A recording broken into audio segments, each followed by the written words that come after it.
Buenas tardes, good afternoon. Bienvenidos a ¿Qué pasa, mujer? Welcome to ¿Qué pasa, mujer? Estamos aquí todos los domingos a las 4 de la tarde.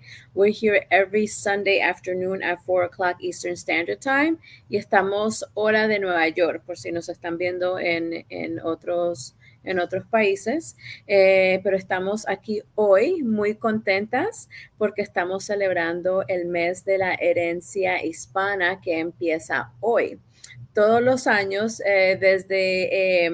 empezamos a hacerlo en el 1968, a uno de los presidentes empezó a darle, eh, ¿cómo se dice?, el comienzo de la herencia hispana y celebrarla anual. Antes, en el 1968, lo celebrábamos una vez al mes, una vez al año por una semana. Creo que empezó un día y después lo empezaron a hacer una semana y ahora, hoy en día, lo celebramos un mes entero. Entonces empezamos desde septiembre 15 hasta octubre 15. So we've been celebrating Hispanic Heritage Month since 1968. It used to be for a week long, and now we celebrate an entire month.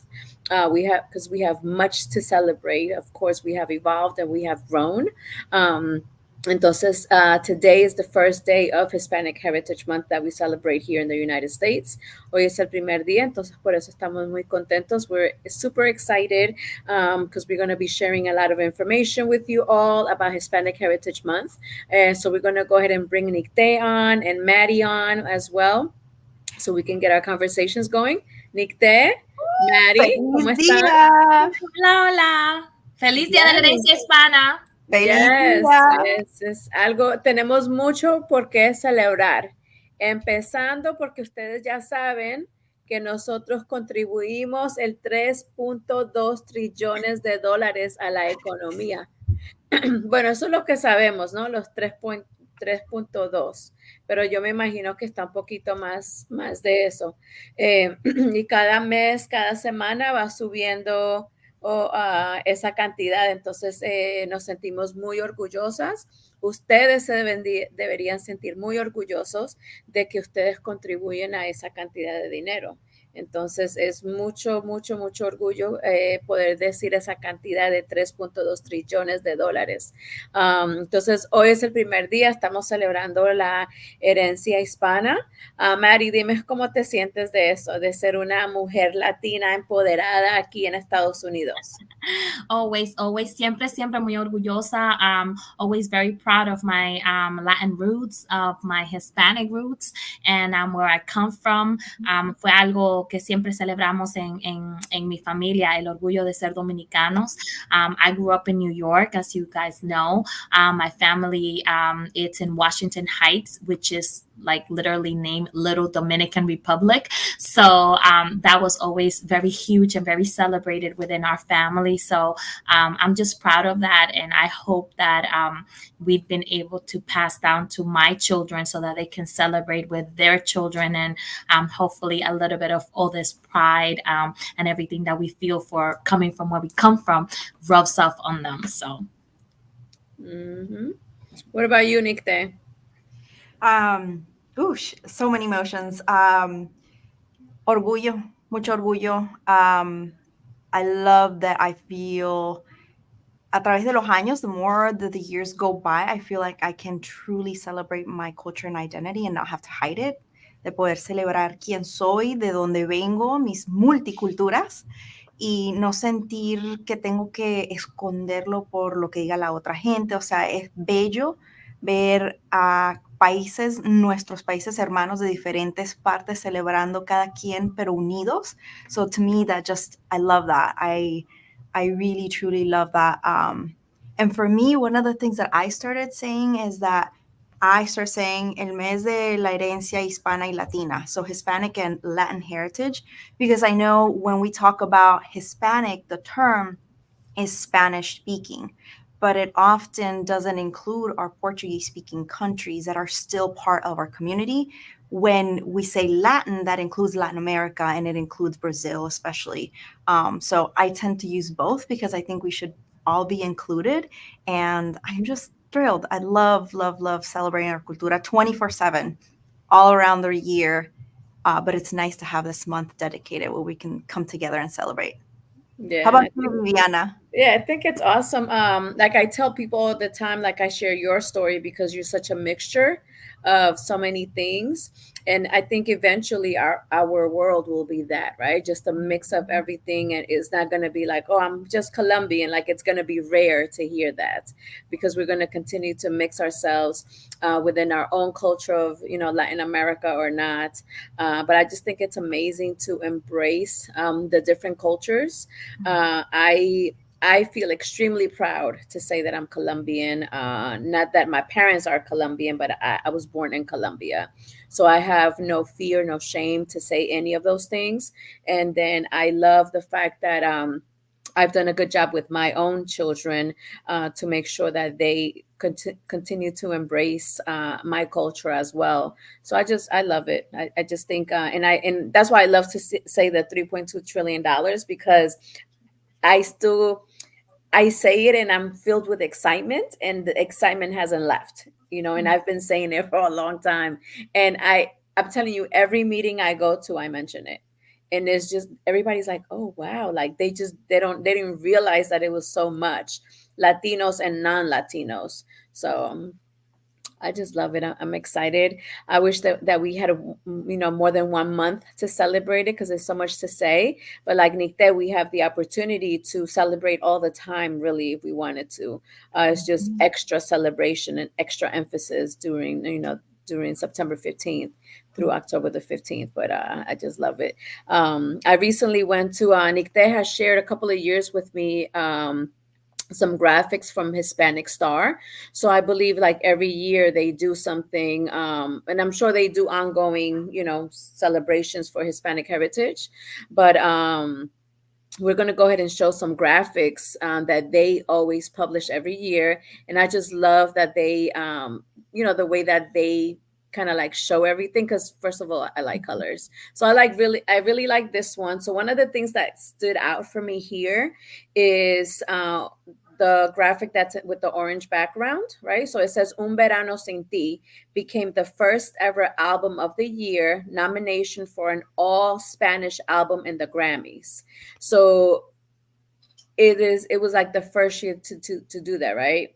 That one stood out. And then the one right above here as well, Time magazine published its first ever Spanish language cover since 1923 in 2023, featuring Bad Bunny. And I just love just the graphics and the data that are shown here. You ladies tell me what kind of stands out to you, but I just think that it's amazing. And I'm personally going to be sharing a lot of these graphics on our social media just to kind of keep people abreast of the impact, that we have in general. So you tell me what sticks out to you, Maddie or Nick there. I think to me, the first thing that stands out is just the titling. Ahora todos quieren ser Latino, and I think it goes back to you were saying before, Viviana, that you were so that you felt pride in saying that you are Colombian. I think the big myth or not myth. What's the word that I'm looking for? When our parents came to the United States, they had to blend in. You didn't want to stand out, so it was very reserved. Yes, I come from Colombia, or I come from whatever country I come from, but not necessarily something that needs to be said out loud. It's something that is reserved for me. So now we have everybody being proud of where they come from, saying, I am from Puerto Rico, I am from Dominican Republic, Colombia, whatever other countries. So it's not that now we all want to be Latinos. We've always been Latinos. It's just you couldn't be proud and out loud. And now it's like we are. So I think, aside from the colors, and then of course, Bad Bunny, every time you see one of ours out there, it's like, yes, and I think I said this before, that album, Un Verano Sin Ti, it's like, for me, it became like one of those albums that I would listen to in my car by myself, because I was so ashamed that I loved it, because it's kind of racy. So like I felt ashamed of playing it in the car with the kids, even though I have adult children, but it was like mommy can be jamming to that. So but I love the whole album. And I love Bad Bunny. I think he has his own way of saying stuff, but he says a lot of truth in there.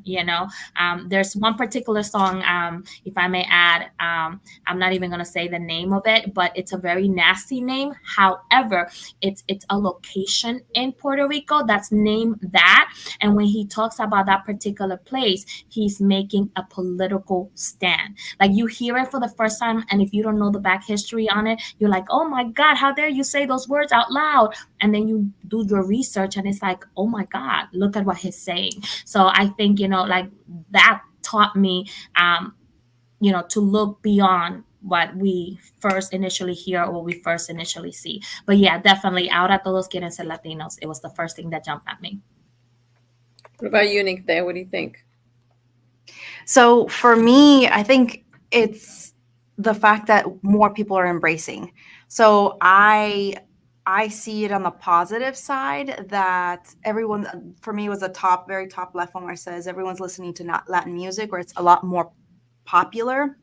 And I absolutely love that, because I think that that's the entryway. So I think when people feel unsure about embracing something, I think when we think about the senses, there's different ways to bring in that connection by just saying data or saying like, you need to embrace us. Like, that doesn't often work, but you can do it through music and food. So I love that there's this new entryway to embrace our community through Latin music. And what I've seen that I particularly love is that people who embrace it, and you see like Latinos or Hispanos like sharing that, man, I love that you're embracing, that you're trying to sing this song, that it's that positive, not that, oh, you're trying to take away our music. It's that, man, that's so great. You're listening to this, you're being part of our music and our community.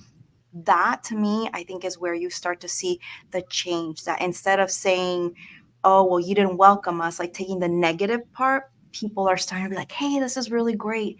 There's this guy, and I cannot remember his name, but I think I'm not on TikTok, but I know he's on TikTok, and he also does reels on Instagram. And he's a Amazon driver, and he listens to norteño music, which is like from northern Mexico.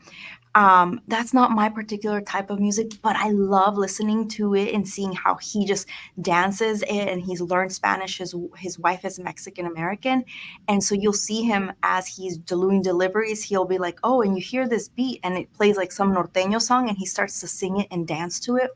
And everyone, if you see the comments, they're like, oh my God, this is so great. Do more of these. Like, that embracingness and that celebration of someone who just learned to love a particular style of music from our community is just, to me, that's thrilling. And I love that, because we have all sorts of genres of music, like even in English, like here, like there's country and all of these. So it's really nice to see that diversity being embraced across the board. So for me, it was just the music and people embracing it. Yeah, I just think that they do a great job with their graphics. It's very graphic, Nikte, and Yes. like your world Bold loves the way that colors. this is Yep. done. Yeah, I Yeah. love it. I forgot who it was, but there's a number that I call sometimes for customer service. I think I'm gonna say it because I want to give them props, but it was the postal office, right? So when I Mm. call the number and you're placed on hold, it tells you like press one if you want to listen to hip hop, press two if you want to listen to Latin music, press three if you want to listen to country music. And it was like a whole bunch of different ones, but I just thought that it was so awesome that that was an option. So I was trying to remember who the company was, but I definitely want to give them props because I think it's awesome that it shows diversity. I know we have mentioned before how um, uh, corporations need to be more culturally aware, right? And I think that that's one way. Like we have mentioned before, that like when you call somewhere and they have like a Spanish option, they should say that's like the first thing they should say instead of speaking in English for 20 minutes and then, oh, there was an option for Spanish because now I'm going to hang up because I didn't understand what they were saying. So um, I just think that that's awesome for corporations to do that and to be more aware. And this organization does a really great job. Hispanic Star does a great job with trying. They created, and Nikta, maybe you know a little bit more because you're the one that told me about it. But like for example, this year they have a toolkit they created for companies to use to celebrate Hispanic Heritage Month. So I joined they had like a 30-minute Zoom and they share the link with us, the toolkit, and then they Mhm. also have a children's book toolkit as well. And if you go on their website, and we'll share it, they show a lot of um, Like they have a data. lot of kits, a lot of graphics about Hispanic Heritage Month just in general. Yeah, it's a really great website. Highly, highly recommend it. So the toolkit that Viviana was mentioning, they release it every year around April, and they have all this marketing and initiatives to really get as many companies involved. So their main goal right now is to get a lot of companies involved to say that they are going to promise and join the Hispanic Star by sharing these assets, but also internally and externally within their culture, embracing the power of the Hispanic and Latino community and what we bring to the table. So this toolkit that they have has a lot of data and research that they've vetted from actual resources. Some of this Small Business Association. There's a lot of the Pew Research Institute is also one of their, but they have a ton of data that you can use from different demographic sectors or different sectors, pardon me, where how does it look like within the marketing industry, or how does it look like within the uh, ¿cómo se llama? Farming, I'm blanking out on words in English, the agricultural industry, and they kind of break it down into each industry, and then they'll also compare like trending years versus last year. We are trending up on this area, or we're trending down. And so it's really, really helpful for any business to grab a hold of this toolkit. It's for free, and you can start using that to analyze if you've been thinking about getting more connected with the Hispanic and Latino market and you're not quite sure how. That gives you a lot of insight as to some of our norms, our part of our culture, and how we're so diverse. So there's just a lot that goes into that. And Viviana said there is a Zoom that they do, which is really great. And the very first day that they launch the toolkit around April, they do this. I think it's like 2 3 hours. I can't remember. I feel like it's pretty long, where they bring in speakers, they bring in all sorts of people within the Hispanic community that have power, advocacy, and they come and they each talk about a different sector. So it's this big celebration. And I love that they do that in April because it gives people time to use this toolkit and implement it with enough time. Mm-hmm.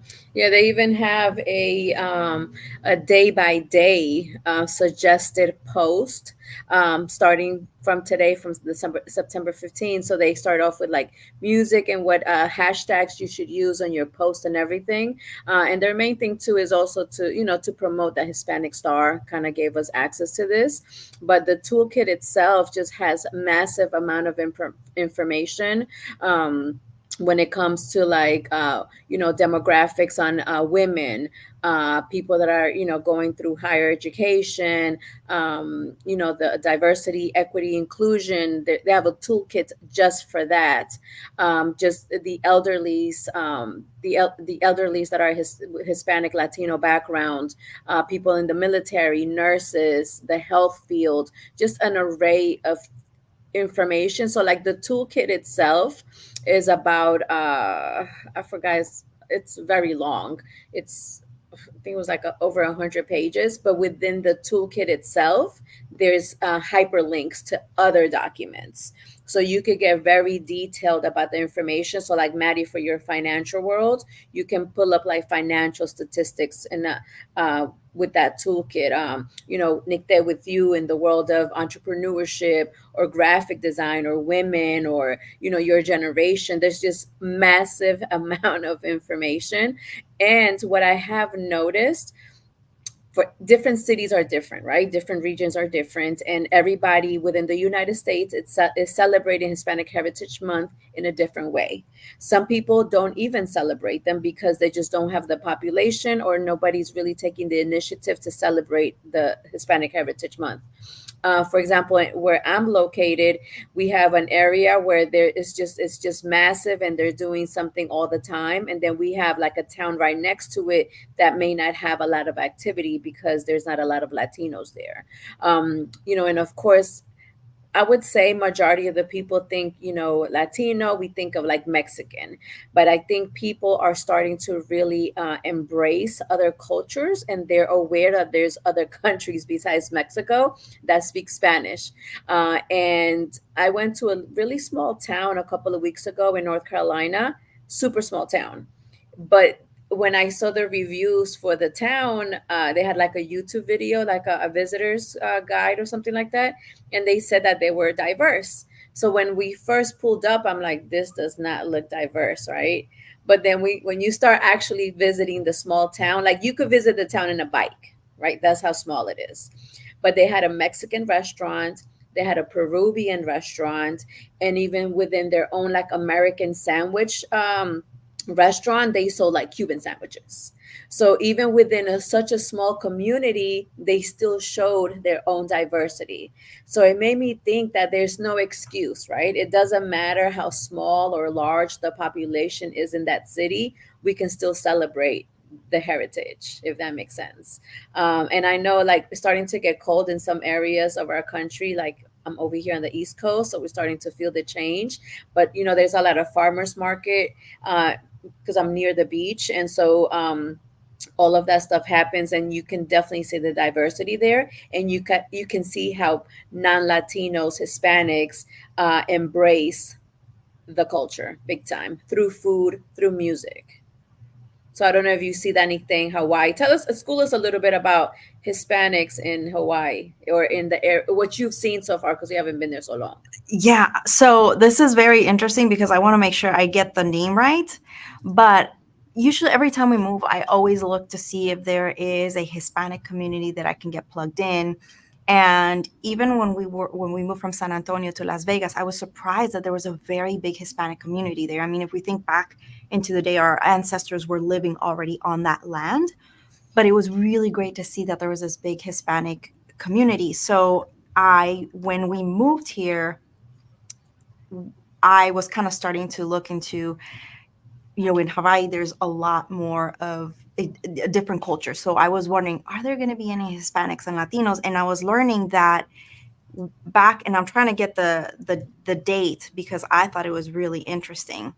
Okay, so according to my quick research, because I didn't have the date on the top of my mind, but it was in 1832, John Parker hired Mexican vaqueros to help with the cattle and gathering, like the Hawaiians, because they were having a lot of issue with the cattle, and they were overrunning the farmland. So they were starting to see a big impact on their agriculture. So they brought in a lot of Mexican vaqueros to help with that, kind of that restructuring. And they were teaching their local Hawaiians how to get help with the cattle. And so they call them the paniolos. I was trying to remember that, paniolos. And paniolos today could have a Mexican or native Hawaiian, Portuguese, or Filipino connection. So, like, over the years, they kind of merged together within different cultures. But I loved that part of history that I did not know. So, we had been here many, many, many, many years ago. And I loved how our people were able to help the local community here with the cattle ranching. So for me, it's been very intriguing, and I kind of want to take the time to dig deeper to see how I think anywhere we go, there's some point from someone within our community that has been embedded into that community, into that particular area. And some are small, but then they start to get bigger as you look throughout the years. So for me, that's been very exciting. And I do know they have oh my gosh, why am I blanking on the Chamber of Commerce, a Hispanic Chamber of Commerce here as well, which to me was very exciting. So that tells me there's Hispanic and Latinos businesses here that are supporting each other and are connected with the local culture here. That's what I particularly love. I think that as Latinos and Hispanos, we are embracing of other cultures mostly. I know sometimes we still have our own biases. We've talked openly in the show, but I think generally speaking, in my experience, it's been very welcoming. So I particularly love that. Now, in terms of food, there's a lot more limitations as far as authentic places here go, but I am all for exploring, places. I asked my neighbor's in Dominicana. So it's been really nice that, like, we have these conversations and I'm learning more and more that, like, around where we live, there's a lot of Hispanic. I think we have, like, I call it like my little Hispanic block, because there's my neighbor across the street's Colombian, my neighbor across the street from the other side is Mexican, and my next door neighbor is Dominican. So it's really nice. We have this nice mix of cultures. And because we're away from home, people are a lot more embracing and supporting of one another. So that's the big thing that I've seen, is that it's almost as if our pride for nuestra herencia y nuestra cultura y quienes somos, who we are, is heightened a little bit more when you are away from home, our land or our home or ancestors. So I think that's something beautiful and people embrace it. Makes sense. It's going to be interesting to see how the holidays are there Yeah. with your community, Yes. like people are starting to do their potlucks and stuff like that, and I just think it's awesome to be able to share, especially because we're all Hispanic Latinos, but we like we've said this before, right? Like Dominican, Colombian, Mexican, so we can kind of get together, but the food will be different in some capacity, and it's kind of like that, still that flavorful type of food con mucho sazón, and just your taste buds are going crazy, but it's so different but so similar, and I think we just love to try new things all the time. I know I do. I think that's Yes. me. A But hundred just percent. trying different things, and just knowing the differences. Like every time I meet someone that's Salvadorian, I get excited because I love pupusas, and I'm always trying to get some from whoever can cook them. So even little things like that, I just love it. Hi Tangi, we haven't seen you in a minute. I know you've been watching us, but we haven't seen you write something. Let's see, Lily Mato said, vamos a ver, we have to give them, mi mamá, mi sobrina, Luis y yo estamos con el show y nos sentimos muy orgullosas de nuestros ancestros, yes. So Luis is a friend of them, Luis y yo. I have no idea what she's talking about. But yeah. But yeah, my mom, my family, very, very, very proud of their our heritage, of course, definitely. We recently had a Colombian Latin store open up near us, and we're like super excited. Have you been there, Maddie? I have. Is that the one that's right behind the Truist Bank? That's right there off of Yeah, Coliseum. it's called Como en Casa. Yes, yes. I went there when they had I think they have been open maybe a little bit less than a month. And then Hmm. of course, you go in there to kind of see, and I came out of there with like $100 worth of stuff. Yeah. Yeah, Just like, I finally went just 2 weeks ago, to be honest with you. Because my mom goes there all the time. So I finally went. I had some time and I thought about it, and we just kind of became really friendly. So we just kind of like been strategizing like marketing ideas for them. But they just have so much services available, and they're owned by Colombians, and their logo is Colombian colors, but it's really an international store, and they have products from everywhere, including Brazil. And then they're able to take payments there for your utilities. They're able to cash checks for people. They sell pastries. They sell arequipe, which is my favorite. So arequipe. Uh, so in Colombia, it's called arequipe. In Mexico, it's called cajeta, right? And then the most Santo popular Domingo, name, dulce de leche. dulce de leche, Mhm. which is caramel. in English. That's pretty much that's it's just condensed milk and it's brown and it is so delicious. And so in Colombia we make obleas with them. So obleas, it's this big round bread and it Like a tastes wafer. like a wafer, and then we just spread the caramel all over it, and then you crunch it, and if you drink it with some milk, oh my god, it's so delicious. Yeah. I'm hungry. I want one now. Nancy Ruth Sutachan says hello desde Colombia. Tangi said, "Hey ladies, does it bother you that to show diversity or representation of Hispanic month is always centered around food? What do you think, Maddie?"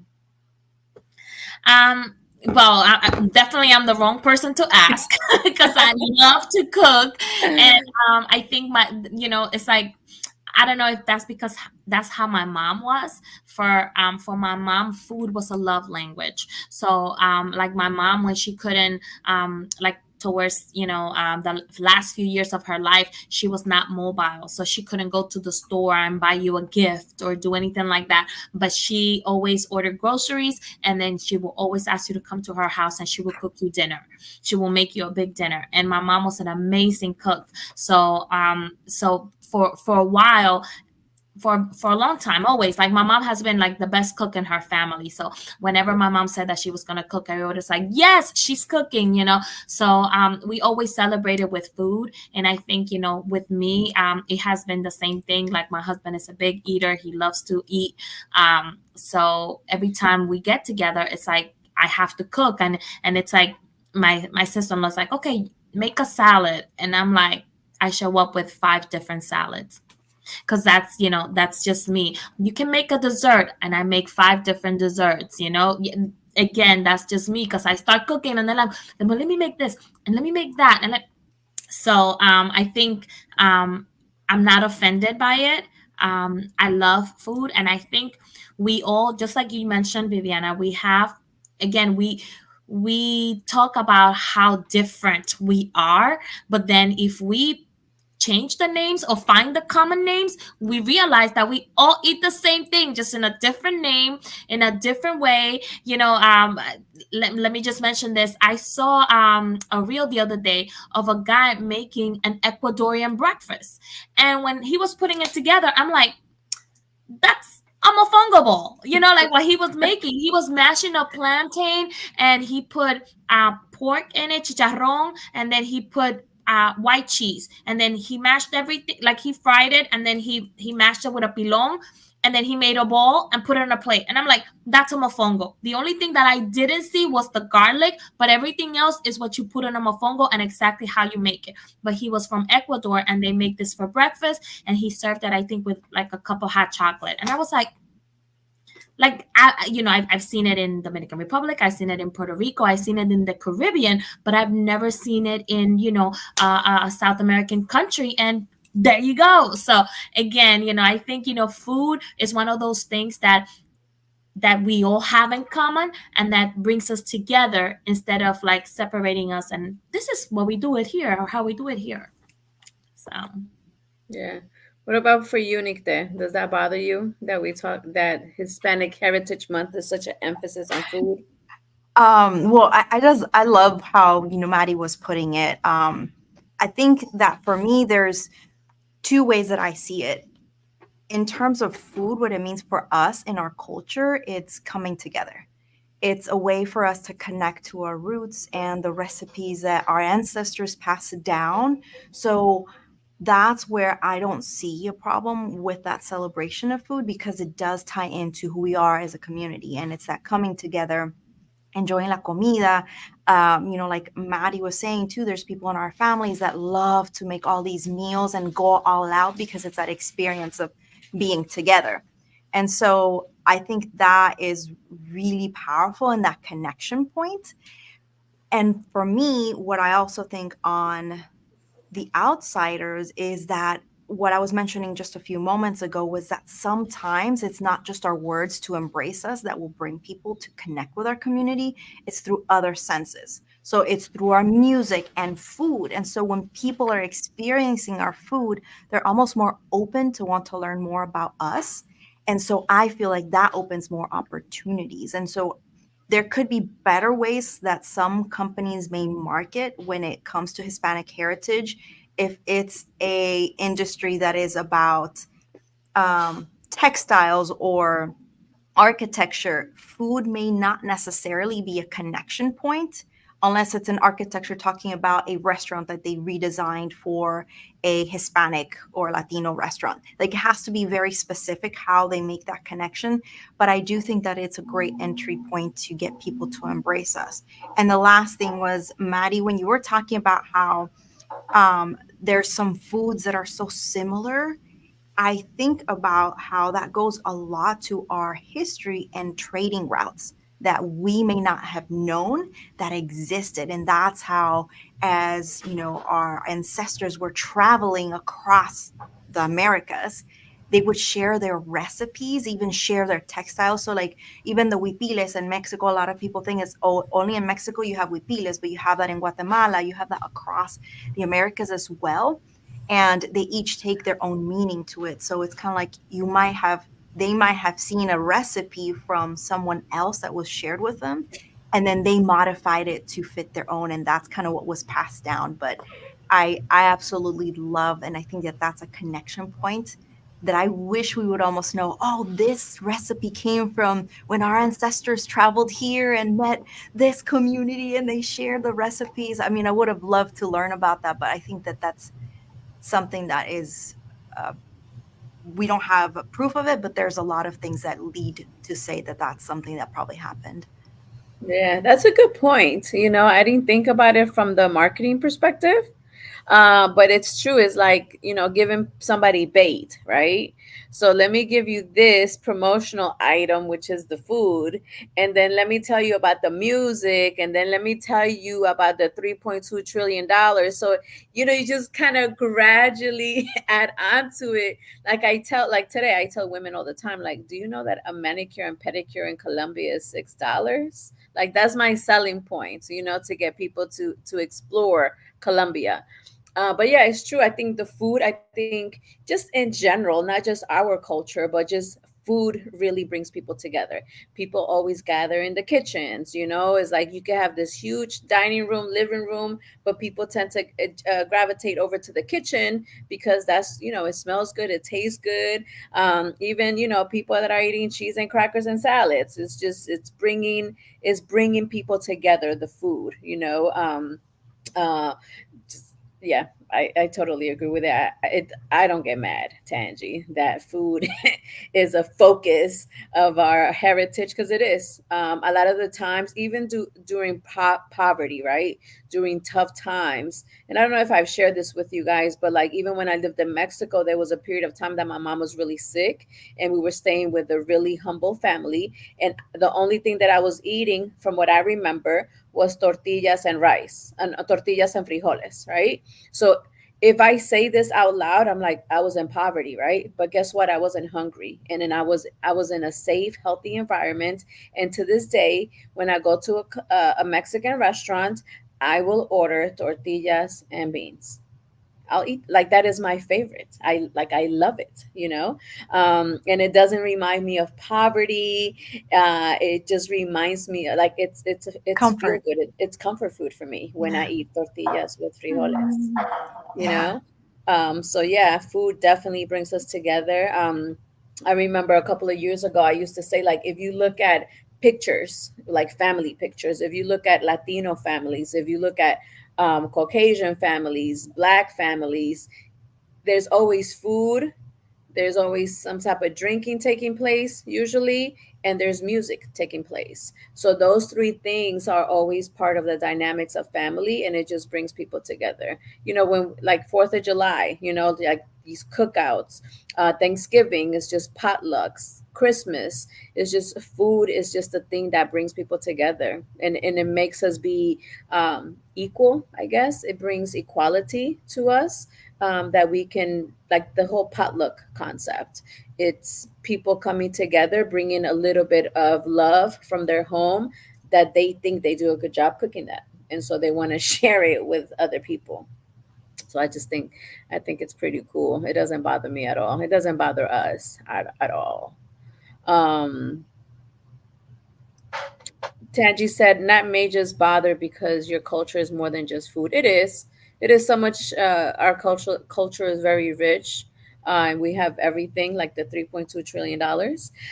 But we have a lot of culture. We've been here. The military for military. We've been here for centuries. When it comes to the military, we have authors, we have actors, we have entrepreneurs, we have millionaires, we have billionaires that are in this country that yes we don't get highlighted, but we are here and we're still making an impact like Sotomayor. Everybody knows about her, right? And maybe you don't stop to think, oh my gosh, she's Puerto Rican, but guess what? She is. And I'm sure that as she's making decisions, she's following the law, but she's still at the end of the day Puerto Rican too, and she's representing us. I think a lot of organizations are becoming more conscious, and on their board, like their board of directors, they're starting to include more diversity, whether it's women or making sure that the board itself is truly diverse, so they can impact because they know about the $3.2 trillion, right? No, I'm serious. They do. So they want to impact and they want to make sure that they want those numbers to increase because they want they want some of that. So yeah, I love it. What about Maddie with you? What are some things that are happening in yours? Do you see your city celebrating Hispanic Heritage Month? Um, Not as much, I will probably say. I do live in a conservative area of Chesapeake, and predominantly white. So we don't see as much. However, I do.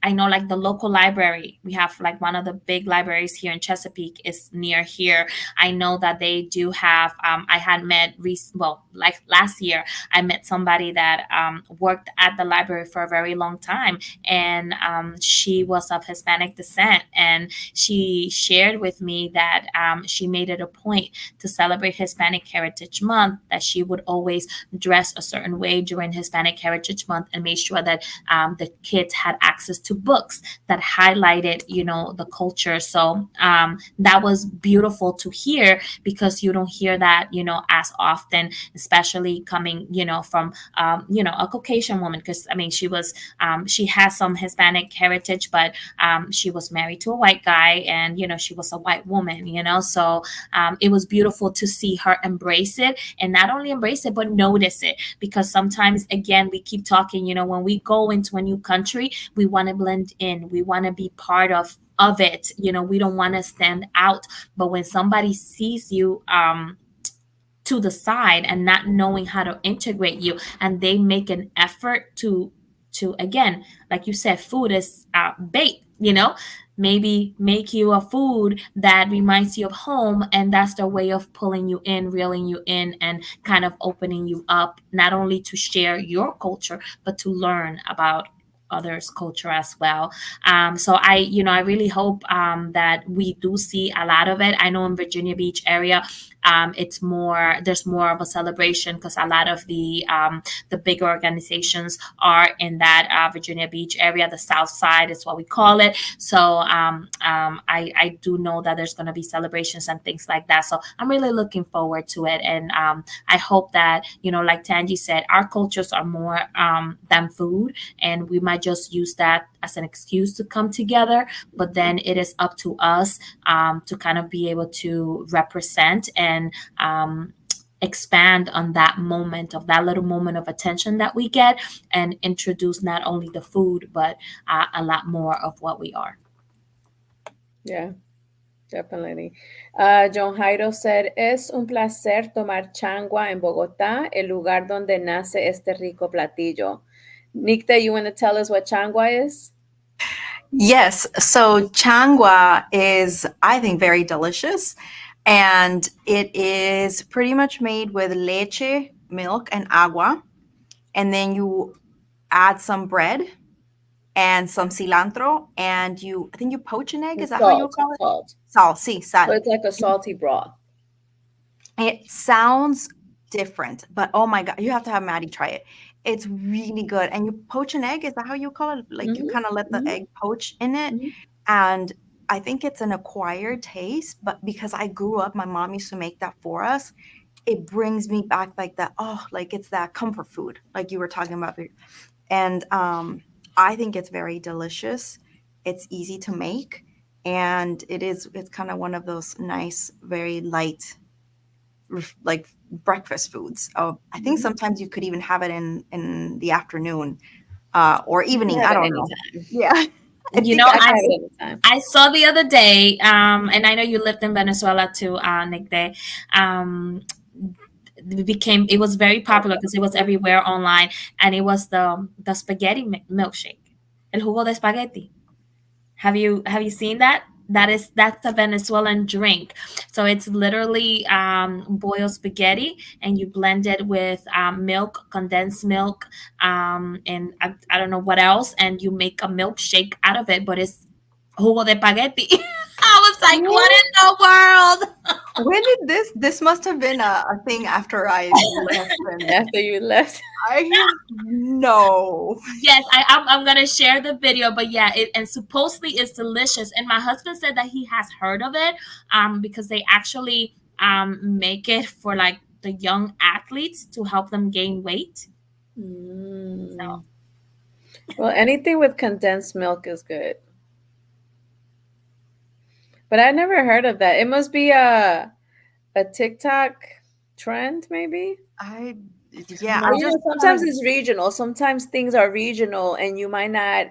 Maybe not where you were at, Nick. There they had this drink, yeah, that could be it. I mean, I'm even and seeing you it weren't an athlete, so maybe you didn't know about it. could be very much the case. I'm seeing even I just quickly Googled it because I'm like, I'm so like, ¿qué? Eat chicha. Kind of like our it's like how do I know Maddie, you guys have something similar. What do you guys call it? um, Uh, well, it's kind of like a condensed milk drink. It's like a sweet drink con leche. oh, Chicha, like a morir soñando. maybe. I don't know. So Well, I just morir Oh, soñando is Mauricio orange Yando juice, is so delicious. orange juice, and With it's milk? orange juice with milk. I'm gonna make me some after the show is over. no, but that sounds great. Let me see. It's like Oh the my changua, like the changua is so good. I'm telling you, it's like, and then you know how when you like, when you dip the tostadas in the coffee, it's that type of sensation because the changua has the toasted bread inside of it. And it's so good. So it's salty. It's like and I know like there's some type of Asian soup where it's milk based, right? Like, but it's Mhm. salty. It's not something that's like just milk, but it's a Yeah. salty milk. So good. Yeah, Hmm. but we love the food. We love the music. We're gonna continue to share, all the information that we got this year from Hispanic Yeah. Star, because I truly encourage you guys to just look at the toolkit that they have, because they have even information about green energy and how Latinos are contributing to that. Mental health is an issue as well for Latinos. They also talk about the Olympics, Latino pride in reference to, the LGBTQ community, young Latinos, and how the young community of Latinos are, just contributing to the growth of the economy, to the workforce. What else? They kind of talk about, again, the military, Latinas in general, the value that we see in family and multi generational households, and how we can kind of contribute to it. The Afro Latinos, Maddie, of course, there's like statistics on that. Just building, what we call the American dream, but we have really put our own twist to it. If you ask my opinion, it's like the American dream, but now we've kind of like, made our own little sancocho with it. So I just think it's awesome that I like. the fact that people talk about, oh, going back to your country or not, or staying here, and I think people battle with that, because I think we like the luxuries that we have here, maybe that we wouldn't have in our country. But I think the lifestyle, and everybody makes their own decisions depending on what their likes and dislikes are. But I think just visiting, exploring Latin countries is definitely like a way to start. And I just think that the United States, sometimes we hear about the negative, but I think there's a lot of positive. I think there's a lot of non-Latinos that really want to embrace our culture, our language. This past week, my mom and I were invited to a class of high school students at a private school, and they were taking a Spanish class that was dual enrollment, so it was like college level class. And they had maybe, I don't know, 20, 25 students or so, and probably about 10% of them were Hispanic themselves, like their families were Hispanic. And one of the questions that I asked is, tell me your name and tell me if you want to go to the next level of learning Spanish, once you finish with this class. And I would tell you that majority of the Latino kids said no, and majority of the non-Latino kids said yes. They Oh, want wow. to go to the next level of learning the language. They truly embrace it. And I just found that so interesting. And I don't know the reasons why, because I didn't get to that, but I just think it's great that um, that we that people outside of our culture like our culture. Mhm. And sometimes we allow politics or traditions to kind of get in the way of embracing each other. But at the Mhm. end of the day, we're all different but the same. Yeah.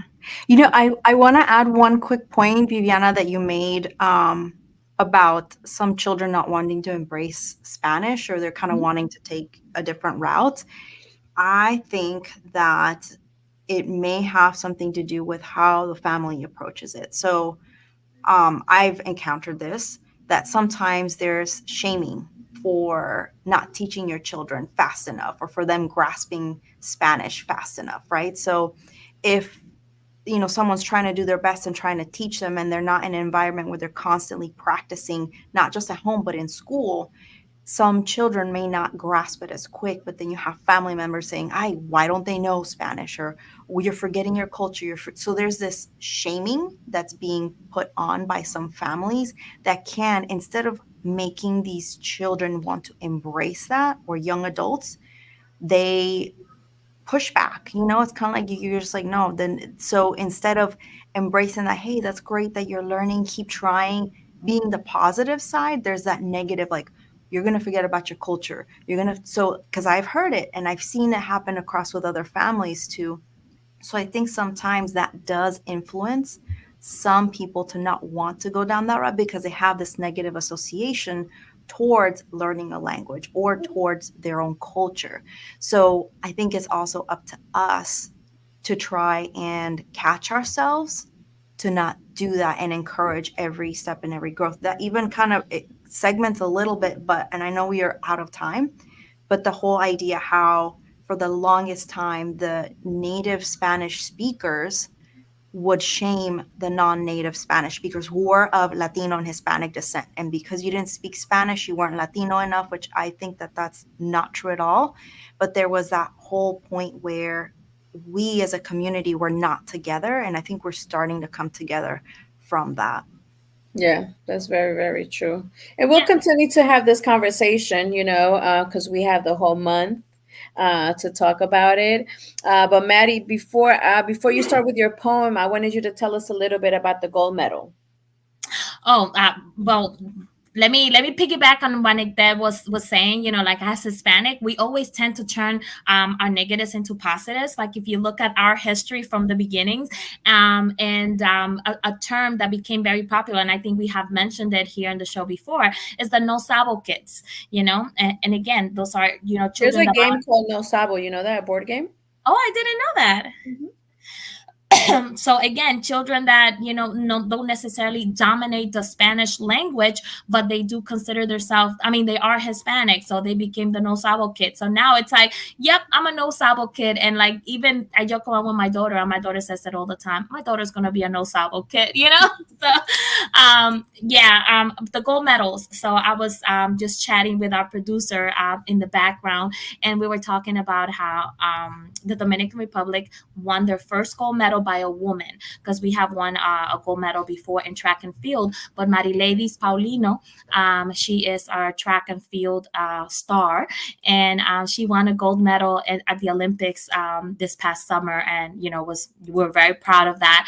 And then also the producer mentioned another Latin country that won a medal for the first time, and it was Rebeca de Andrade from Brazil. She is a gymnast, and yeah, she won a gold medal too in the Olympics. So it's like, oh my God, very mind blowing. So yeah, and actually, when Rebeca won her medal, she won the gold, and then Simone Biles and Jordan Childs won silver and bronze, and they literally bowed to her.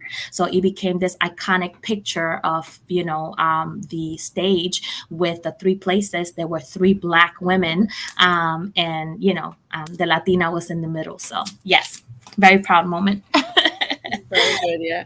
And our producer was telling us that in Paris 2024, Dominicana, Guatemala, and St. Lucia won their first gold medals as well. So yeah, so very, Dominica. oh, Dominica. Oh, I'm sorry, my bad. Dominica. Yeah, Different that's place. that's an island in the Caribbean too. Different place. Yep. But I hope you guys have an amazing week. We're gonna go ahead and get started with Maddie's poem on the first day of Hispanic Heritage Month.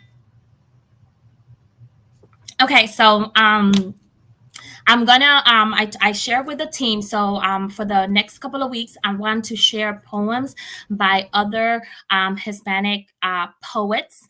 And so today I'm gonna start. I think I have shared this poem before.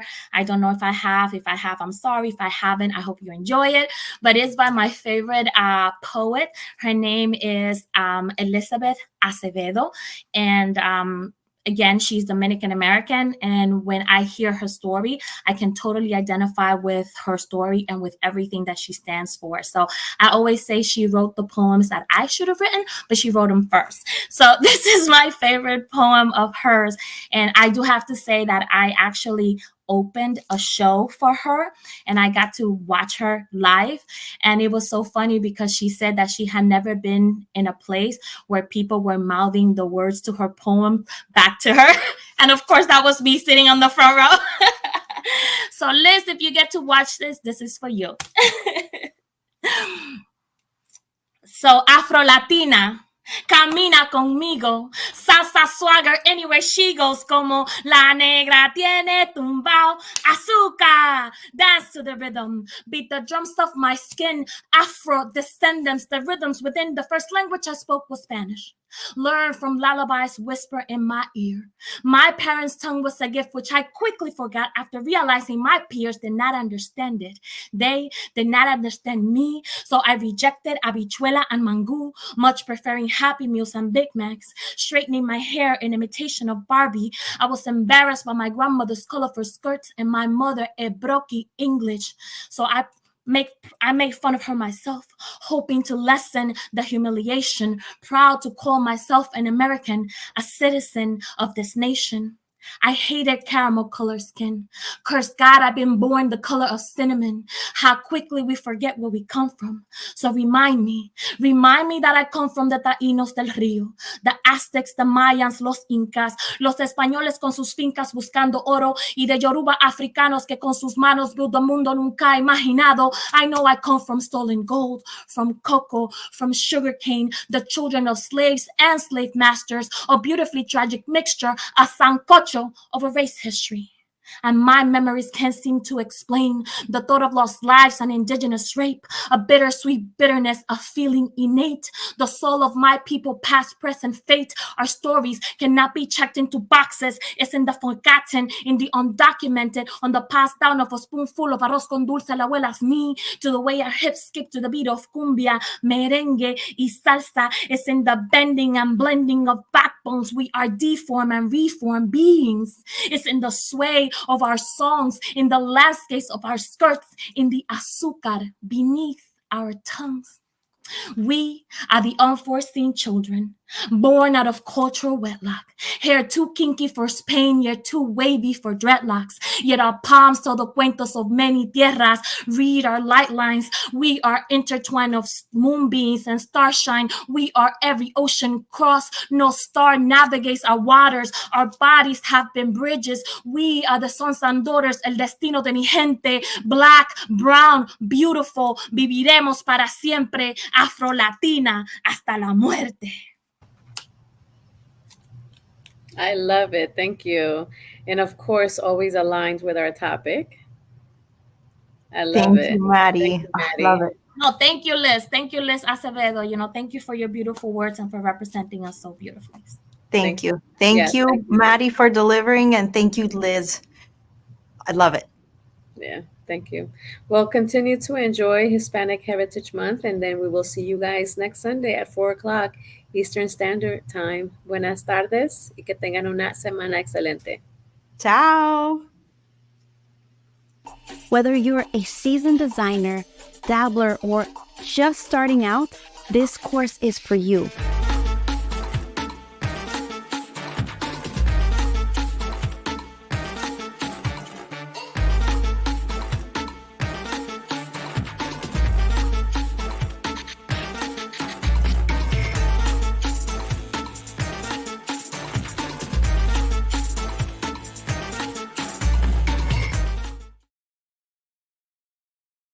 My name is Dulce Sanchez. I am proud to be a member of the Hispanic Advisory Committee and to work with the Hispanic Liaison through the Department of Community Relations. It is wonderful to see our community come together to celebrate Hispanic Heritage Month at Cleveland City Hall. Hispanic Heritage Month runs from September 15th to October 15th and honors Hispanics' American history, culture, and contributions. It began in 1968 as a week-long celebration and was expanded to a month in 1988. This year, we're hosting several special events here at City Hall, like the opening ceremony, September 13th, where we kick off with a celebration of our culture and history, Hispanic Senior Day, and October 4th, honoring our elders and their contributions to the community, and our closing ceremony on October 11th, wrapping up with reflections and hopes for the future. Thanks to the Department of Community Relations and the Hispanic Liaison for supporting these events and helping us celebrate our vibrant heritage. Let's continue to honor our past, celebrate our present, and look forward to a bright future in the vibrant city of Cleveland.